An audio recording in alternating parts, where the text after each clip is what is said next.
rahasianya uang itu cepat habis atau enggak, banyak atau sedikit, isi kepala. Oh iya. Apa database di bawah sadar, belief system, blueprint itu yang mempengaruhi kehidupan akan seperti apa. Gitu. Jadi kembali ke tadi ya yang garis besarnya Tuhan sesuai prasangka hambanya Iya. gitu ya.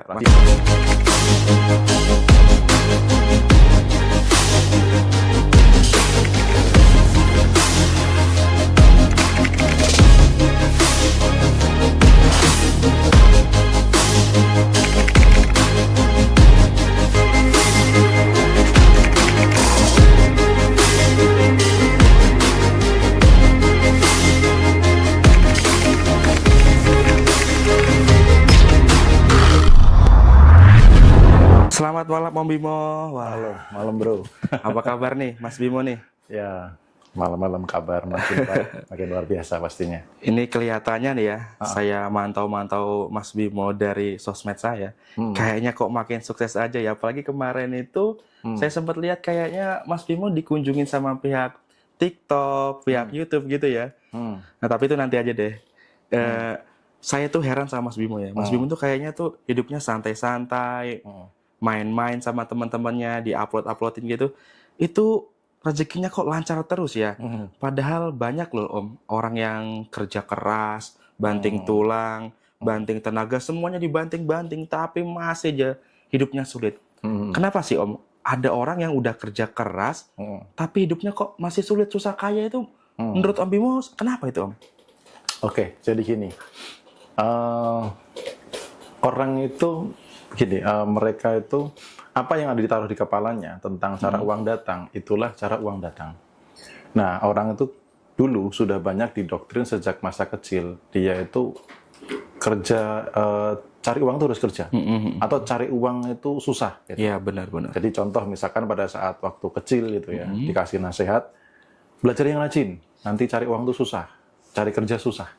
Akhirnya apa? Mereka terdoktrin di bawah sadarnya sejak kecil bahwa nanti itu akan cari kerja susah, kemudian cari uang susah. Ini dulu yang latar belakangnya.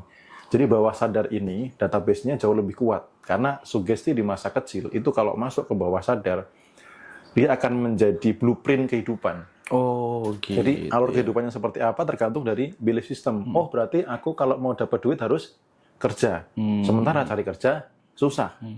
Cari uang susah.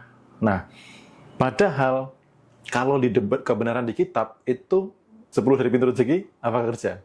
Bukan kan? Bukan. Nah, itu yang kadang orang itu terjebak di dapat uang itu harus kerja. Kalau mau uangnya lebih banyak harus kerja keras. Gitu. Ya. Jadi kalau untuk punya uang banyak mereka harus menggadaikan waktu, tenaga, pikiran, kesehatan gitu. Sehingga kalau nggak kerja keras, uangnya nggak bisa banyak. Jadi itu udah terdoktrin, tertanam gitu ya Om ya. Jadi mental block ya, bisa dibilang gitu ya Om ya. Iya, bisa mental block, mental penghambat kelimpahan gitu. Makanya kalau nggak salah di acaranya Om Bimo sendiri ada ya untuk menghapus mental block seperti itu ya. Benar. Jadi membatalkan atau menghapus belief system lama yang menghambat kelimpahan. Salah satunya yaitu dapat uang harus dari kerja. Itu yang awal-awal kita bereskan dulu. Supaya apa?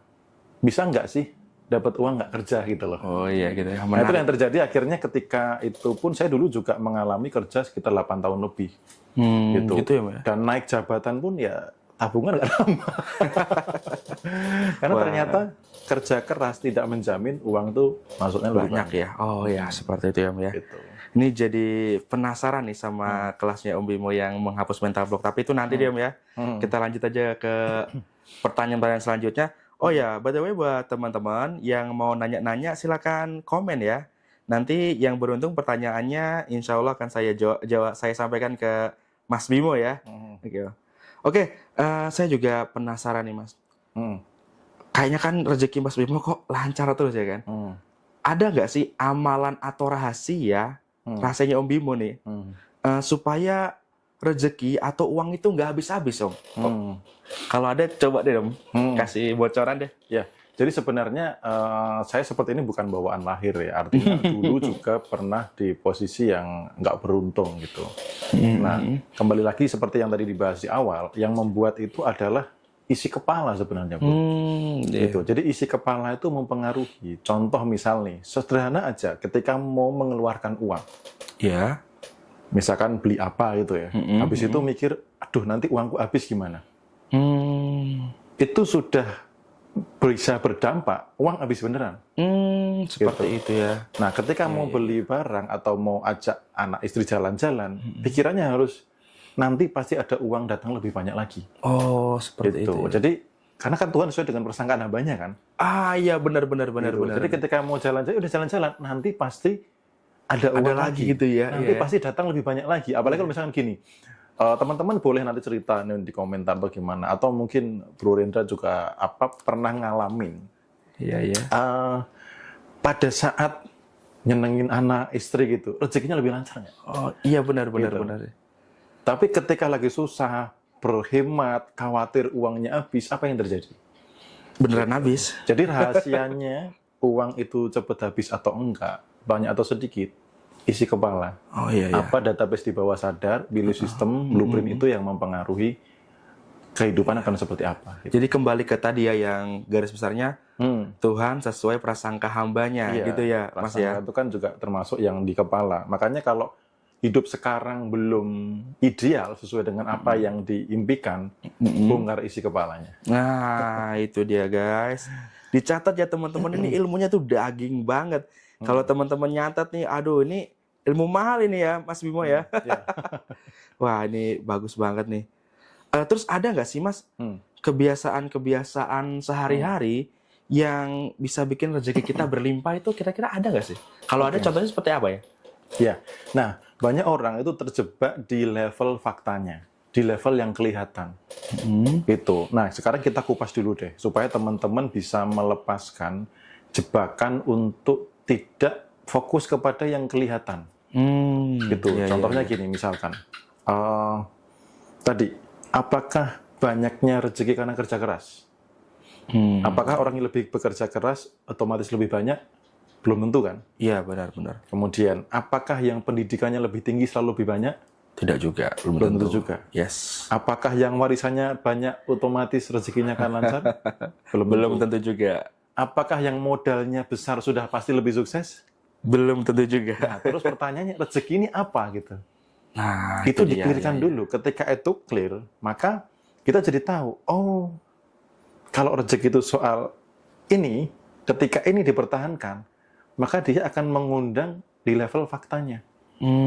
Karena kan sudah berusaha keras, nggak kaya-kaya, harusnya ganti cara dong. Benar. Gitu. Sudah menggunakan modal yang besar, misalkan sampai pinjam ke bank dan sebagainya, nggak kaya-kaya, harus ganti cara dong. Artinya bukan di level yang kelihatan.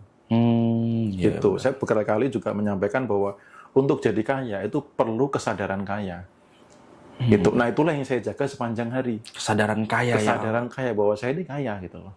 Bahwa saya ini berlimpah gitu. Nah, artinya ketika contoh misal ada teman gitu ya, ketemu teman atau ngumpul sama teman, saya harus buru-buru yang traktir duluan. Oh, supaya apa?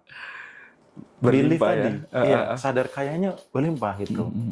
Kemudian mulai juga menghadiahi diri. Dulu saya belum berani seperti sekarang. Misalkan beli jam tangan yang agak lumayan atau beli baju atau apa, dulu nggak berani. Tapi sekarang mulai ketika diri kayak minta dimanjakan atau minta self reward, dihadiahi, itu dijaga gitu loh. Kemudian berbagi. Ya, kalau yang sederhana teman-teman bisa lakukan tuh syukur, ya. Syukur. Catat teman-teman. Karena tadi juga ada pertanyaan di grup juga yang menanyakan gimana kalau jatuh tempo, cicilan, bla bla bla bla. Nah, rata-rata orang tuh fokus di apa? Kekurangan. Kekurangan ya. Dan syukur tadi kekhawatiran dan sebagainya itu bisa mengaburkan syukur saat ini. Gitu.